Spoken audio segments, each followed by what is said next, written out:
लीजिए सुनिए आचार्य चतुर्सेन शास्त्री के लिखे उपन्यास वयम रक्षा माह का 75वां भाग। राम, मेरी यानी समीर गोस्वामी की आवाज में।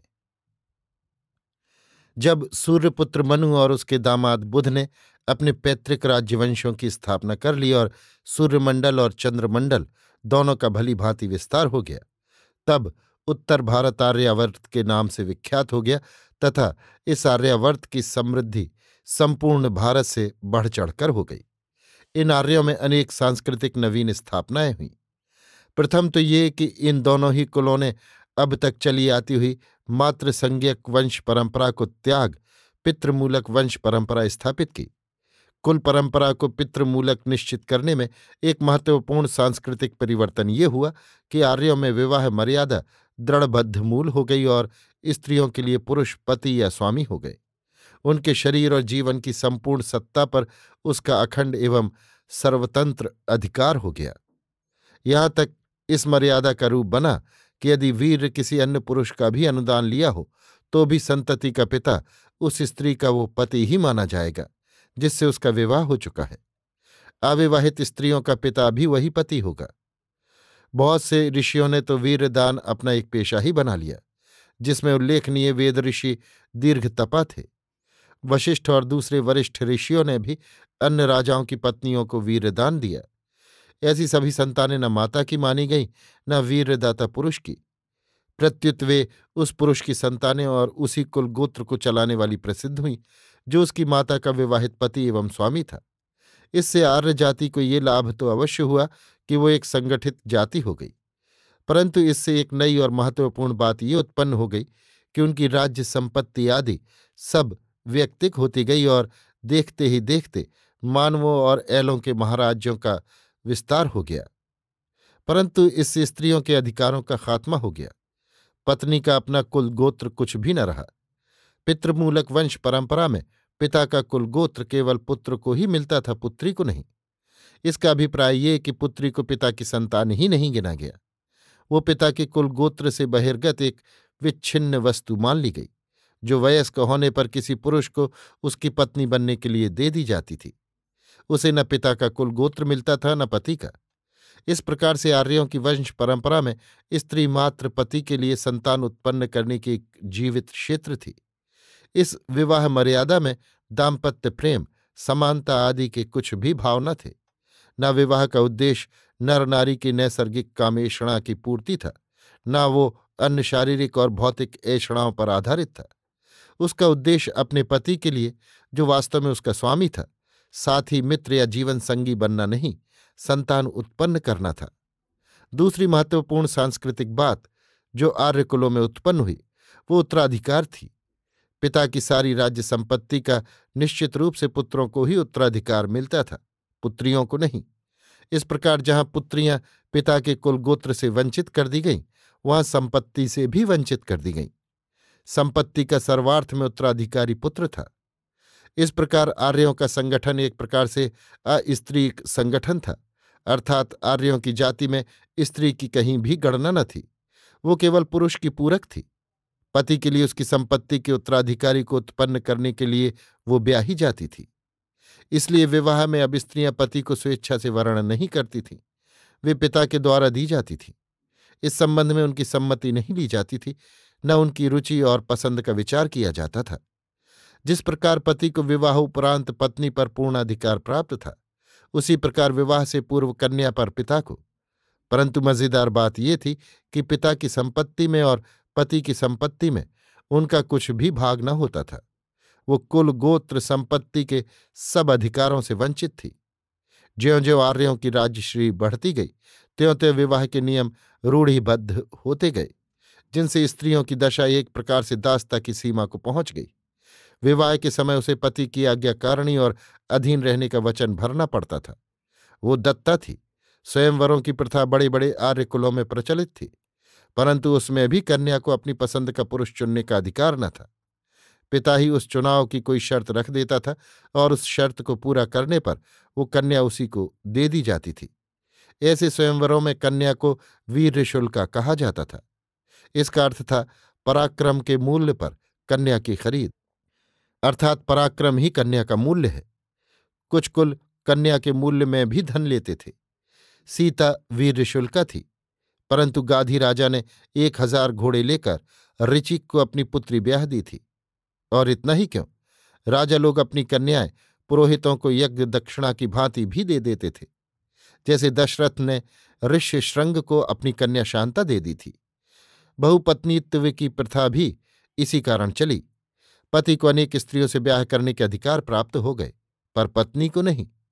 विवाह के अतिरिक्त आर्य लोग दासियां भी रखते थे। इस समय आर्य राजाओं के अंतःपुर में 4 प्रकार की पत्नियां रहती थीं।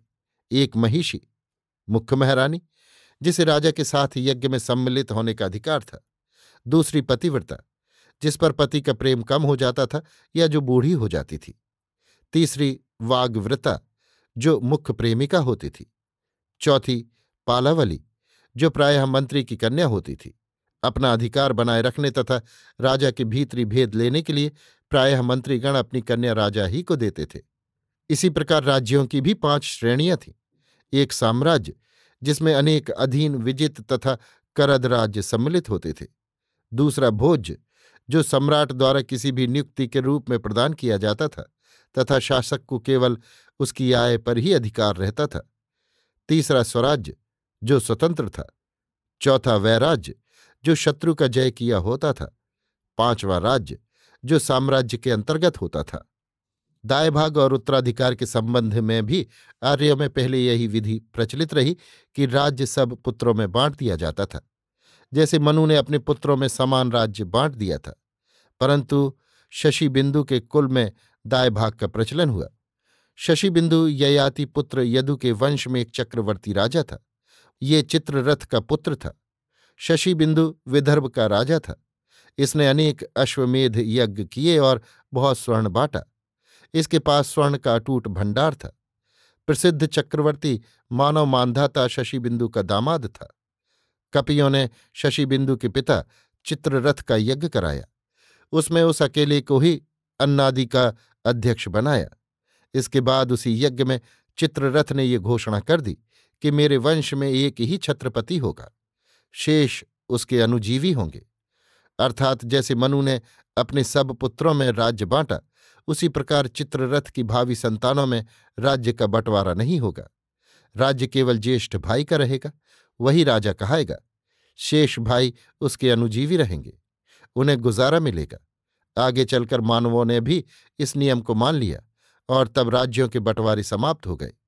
जो गद्दियां स्थापित हो चुकी थी वही संपुष्ट होती रहीं। पीछे हम बता चुके हैं कि आर्यावर्त में इस समय सूर्यवंश की 5 शाखाएं स्थापित थीं। एक उत्तर कौशल राज्यवंश, दूसरा दक्षिण कौशल राज्यवंश, तीसरा शरियात आनर्त राज्यवंश, चौथा मैथिल राज्यवंश और 5वां वैशाली राज्यवंश। उत्तर कौशल राज्यवंश की 39वीं पीढ़ी में राम का जन्म हुआ। इस वंश में अब तक मनु, इक्ष्वाकु, युवनाश्व, बृहदश्व, मानधाता, त्रसदस्यु, अम्बरीश, दिलीप, रघु और दशरथ विश्रुत पुरुष हो चुके थे। इस समय उत्तर कौशल राज्य के उत्तराधिकारी राम वनवास कर रहे थे। दशरथ की मृत्यु हो चुकी थी। दशरथ महारथी योद्धा और प्रतिष्ठित राजा थे। देवराज इंद्र से उनके मैत्री संबंध थे। वे नीतिमान और सत्य प्रतिज्ञ थे। उनकी 3 महिषियां थीं। प्रथम कौशल्या, दक्षिण कौशलाधिपति भानुमान की पुत्री। द्वितीय सुमित्रा, मगध राजपुत्री। तृतीय कैकई, उत्तर पश्चिमी आनव नरेश कैकई की पुत्री। दशरथ ने सिंधु, सौवीर, सौराष्ट्र, मत्स्य, काशी, दक्षिण कौशल, मगध, अंग, बंग, कलिंग और द्रविण नरेशों को जय किया था तथा अनेक अश्वमेध यज्ञ किए थे। गिरिव्रज के प्रसिद्ध युद्ध में उत्तर पांचाल देवोदास की सहायता की थी तथा वैजयंती के कुलीतर के वंशधर तिमिध्वज शंबर असुर को मारा था। अंग, नरेश, लोमपाद इनके मित्र थे। राम के जन्म से पूर्व इस उत्तर कौशल राज्य के भी कुछ शाखा राज्य स्थापित हो चुके थे, जिनमें एक शाखा हरिश्चंद्र वंश की थी। इसकी राजधानी कान्यकुब्ज के पास थी। इस समय इस गद्दी पर संभवतः रोहिताश्व जीवित थे। मुख्य सूर्यवंश शाखा की 30वीं पीढ़ी से राम से कोई 9 पीढ़ी पूर्व सिंधु द्वीप राजा के काल में अनरण्य ने ये गद्दी स्थापित की थी। इनकी 5वीं पीढ़ी में त्रयारुण हुए। उनके पुत्र सत्यव्रत यानी त्रिशंकु और उनके पुत्र हरिश्चंद्र, जो पीछे महासत्यवादी प्रसिद्ध हुए। राजा त्रयारुण वेदज्ञ और प्रतापी था। उसका पुत्र सत्यव्रत दुराचारी तथा दुराग्रही था। उसने 3 बड़े अपराध किए। एक, नवविवाहिता ऋषि पत्नी को हरण कर उससे बलात्कार किया। चांडालों के साथ खानपान रखा। कुलगुरु वशिष्ठ की गाय को मारकर खा गया। इससे क्रुद्ध होकर पिता ने वशिष्ठ के कहने से उसे राजच्युत कर दिया और उसे त्रिशंकु का कुनाम दिया। यौवराज्य से च्युत होकर वो वन में रहने लगा। पिता के मरने पर भी वशिष्ठ ने उसे गद्दी नहीं सौंपी, स्वयं ही राज्यभार संभाला। इसी समय कान्यकुब्जपति विश्वामित्र ने राज्य पर चढ़ाई की और वशिष्ठ ने उन्हें शबरों और म्लेच्छों की मदद से पराजित किया। राज्य भ्रष्ट विश्वामित्र वन में जा छिपे, जहां त्रिशंकु ने उनकी बहुत सहायता की और उनके कुटुंब का पालन किया। अवसर पाकर विश्वामित्र ने त्रिशंकु को सिंहासन पर बैठाया और उसके यज्ञ में पुरोहित बने। त्रिशंकु के पुत्र महादानी और महाबली हरिश्चंद्र हुए। इन्होंने दिग्विजय करके अश्वमेध किया और सोमपुर बसाया। उनके चिरकाल तक पुत्र नहीं हुआ तो उन्होंने वरुण की उपासना की और कहा कि मैं पुत्र की बलि दूंगा। पर जब रोहिताश्व का जन्म हो गया तो मोहवश राजा ने पुत्र की बलि नहीं दी। वशिष्ठ की सलाह से वो 7 बार वन को भाग गया और लौट आया। 22 वर्ष बाद हरिश्चंद्र को जलोदर का रोग हुआ और समझा गया कि वो वचन भंग का दंड है। अंत में राजपुत्र के स्थान पर भार्गव वंशी वेद ऋषि अजिगर्त के पुत्र शुनह शेष को 1000 गायें देकर मोल लिया गया और उसकी बलि देकर यज्ञ करने का आयोजन हुआ। बदनामी से बचने के लिए वशिष्ठ इस यज्ञ के पुरोहित नहीं बने। अयास आंगिरस को पुरोहित बनाया गया। बालक शुनहशेष को लाल वस्त्र पहनाकर बलियूप से बांध दिया गया, परंतु कोई यज्ञकर्ता उसके वध को राजी न हुआ। तब अजिगर्त ही 100 गाय लेकर वध करने को राजी हो गया। पीछे जब विश्वामित्र को ये सूचना मिली तो वे आए। वास्तव में ये बालक उनका भांजा था और उन्होंने बड़े झंझटों के बाद उसे बलिदान से बचाया। अब इस समय इस गद्दी पर रोहिताश्व राज्य कर रहे थे। सूर्यवंश की दूसरी शाखा सगर वंश ने दशरथ काल से कुछ ही पूर्व मध्य भारत में अपनी गद्दी स्थापित की थी। इसी वंश का प्रथम राजा बाहु था, जिसे है तालजांग ने परास्त किया था। बाहु राज्यच्युत हो अग्निऔर्व के आश्रम चला गया था। वहीं सगर का जन्म हुआ। बाहु तो वहीं स्वर्गगत हुए और सगर ने अपने प्रयत्न से राज्य प्राप्त किया तथा न केवल है को जीता अपितु अपना राज्य भी बहुत बढ़ा लिया। हयों के परंपरागत शत्रु अग्निऔर्व ने इन्हें भारी सहायता दी। सगर ने हयों की सारी ही शंकाओं को मूलोच्छेद कर दिया तथा अपना महासाम्राज्य विस्तार किया। इनकी कमान में 60 सहस्त्र योद्धा थे। इन्हीं के 3 पीढ़ी के नरेश अंशुमान, दिलीप और भागीरथ 4 नदियों को खोदकर और मिलाकर गंगा को मैदान में लाए थे। अंशुमन राजऋषि थे। उन्होंने अश्वमेध और राजसूय यज्ञ किया। इस समय गद्दी पर भगीरथ या उसका पुत्र आसीन था। दक्षिण कौशल राजवंश की गद्दी पर ऋतुपर्ण के प्रपौत्र कलमाशपाद थे, जिन्होंने राक्षस धर्म स्वीकार कर नरमांस खाना आरंभ कर दिया था। इन्होंने अपने राजगुरु वशिष्ठ के पुत्र शक्ति तथा 99 परिजनों को विश्वामित्र के भड़काने से खा डाला था। इन्हीं कलमाशपाद की पत्नी में वीर्यदान कर वशिष्ठ ने पुत्र उत्पन्न किया था। कलमाशपाद के बाद इस राजवंश की 2 शाखाएं हो गई थीं। निषद विदर्भ, दक्षिण कौशल और दशारण दोनों राज्यों की सीमाएं परस्पर मिलती थीं।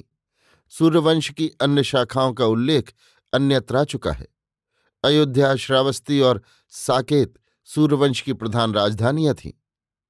संक्षेप में इस समय उत्तर कौशल राज्य पर राम के स्थानापन्न भरत, हरिश्चंद्र शाखा पर रोहिताश्व, सगर शाखा पर भगीरथ, दक्षिण कौशल गद्दी पर कलमाशपाद, विदेह मैथिल में सीरध्वज, मैथिल संकाश्य शाखा पर धर्मध्वज, वैशाली में प्रमति और शरियाती राज्य पर मधुराक्षस राज्य करता था। सूर्यवंश की इन गद्दियों के अतिरिक्त जो राजवंश थे उनमें चंद्रवंश प्रमुख था। इसकी मुख्य गद्दी प्रतिष्ठान में सार्वभौम, विदर्भ में धृतिमंत, उत्तर पांचाल सुदास वंश में सोमक, दक्षिण पांचाल में रुचिराश्व, मगध में सुधनवा, कानकुब्ज में ऋतुराज, मालव में दुर्जय, विदर्भ में सुबाहु और उत्तरी बिहार में मरुत के वंशधर राज्य करते थे। अंग में लोमपाद और उत्तर पश्चिम में केकय थे।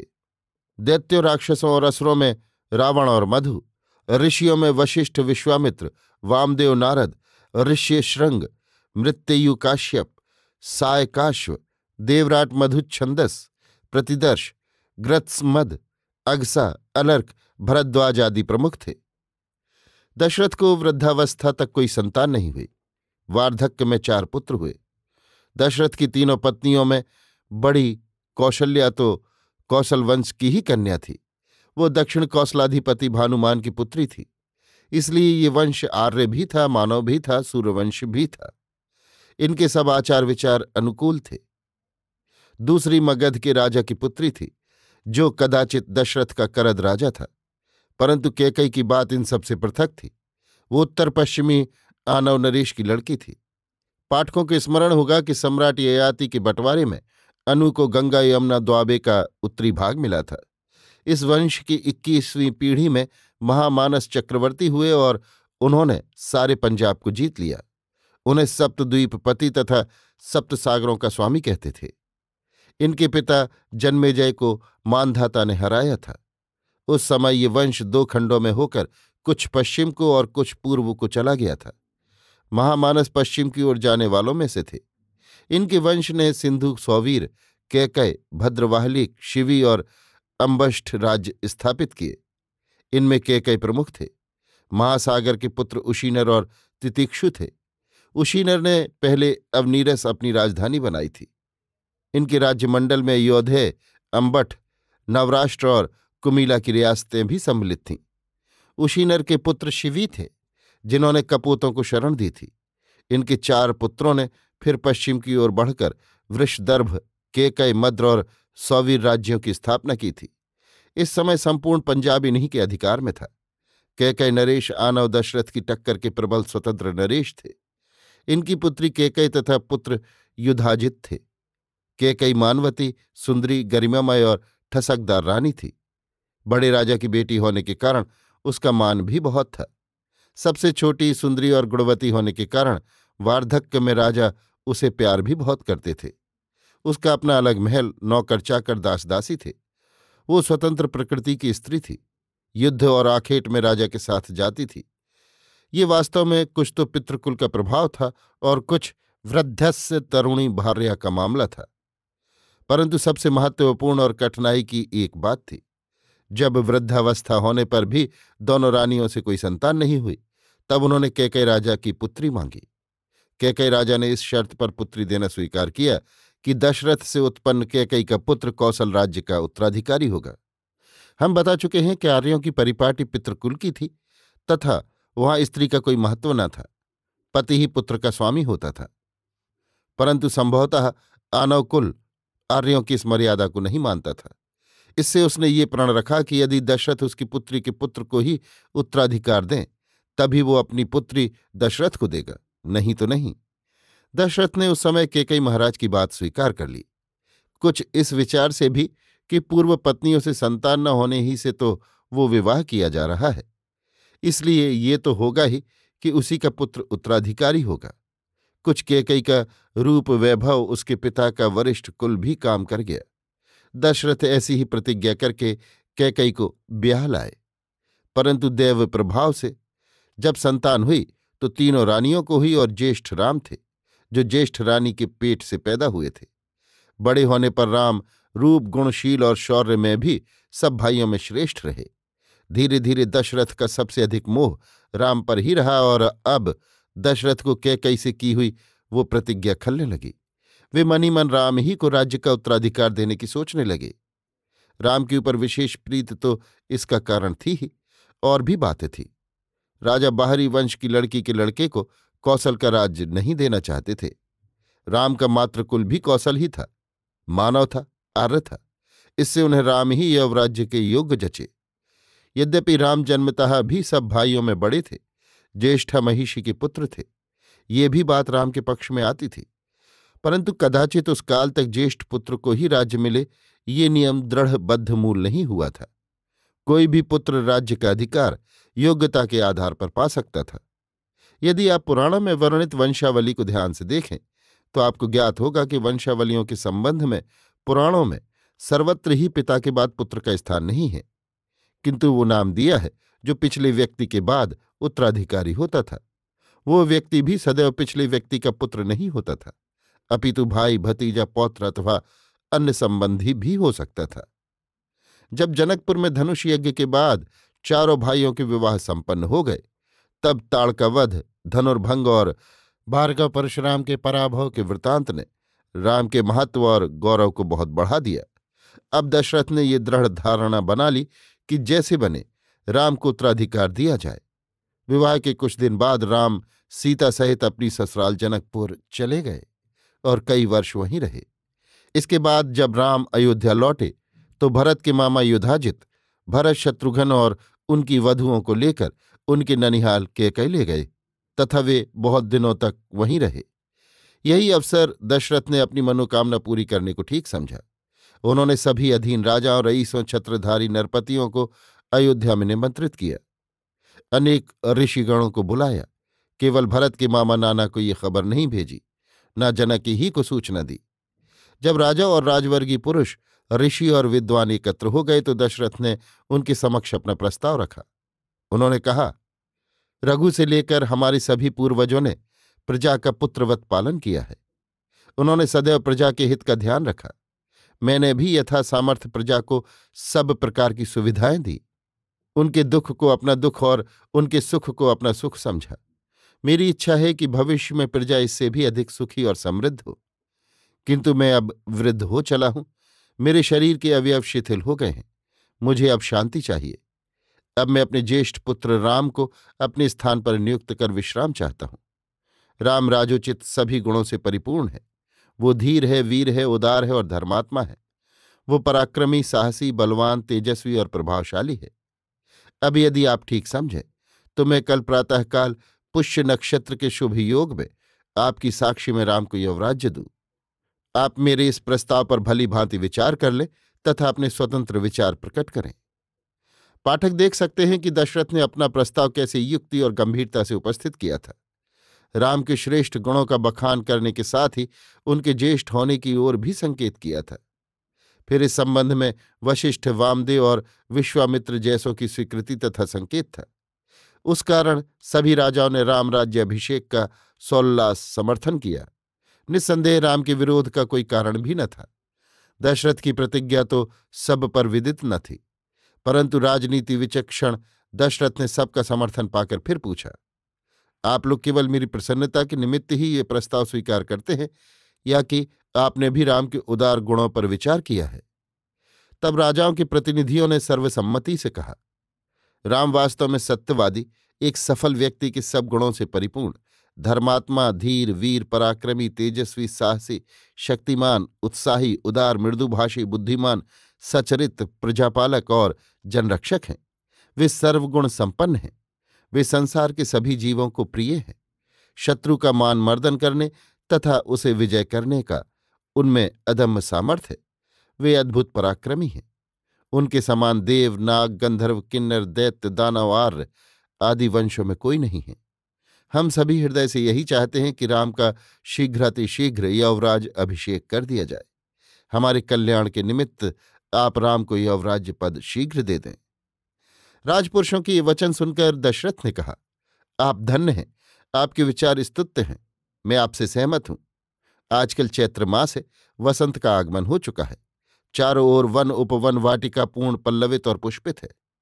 वृक्ष, पादप, लताएं सभी हरी भरी फल फूलों से लदी हुई हैं। खेत हरे भरे और धान्यों से परिपूर्ण हैं। कल पुष्य नक्षत्र है। आपकी अनुमति से ही राज्याभिषेक की सामग्री प्रस्तुत की जाए। इसका सभी ने अनुमोदन किया। तब दशरथ ने अपने गुरु और मंत्री वशिष्ठ से करबद्ध होकर कहा, अब आप सब सामग्री प्रस्तुत कर ये अनुष्ठान कल ही पूरा कर दीजिए। इसके बाद दशरथ ने सब मंत्रियों को नगर निवासियों तथा समागत जनों का भव्य स्वागत और आतिथ्य करने का आदेश दिया। सुमंत्र दशरथ के मित्र, मंत्री और राज्य के परम हितैषी थे। अब तक सभी राजकुमारों की देखरेख, शिक्षा दीक्षा उन्हीं के अधीन थी।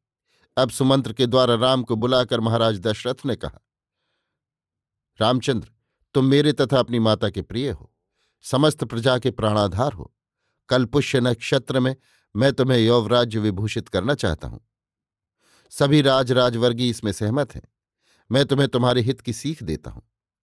तुम सदैव जितेंद्रिय रहना, बुरे व्यसनों से दूर रहना, समुचित रीति से प्रजा का न्याय करना, सेना को संतुष्ट रखना, कोष में सदैव स्वर्ण रत्न भरपूर रखना, अपने कर्मचारियों, भृत्यों, दासों, सेवकों और दासियों को सुखी रखना।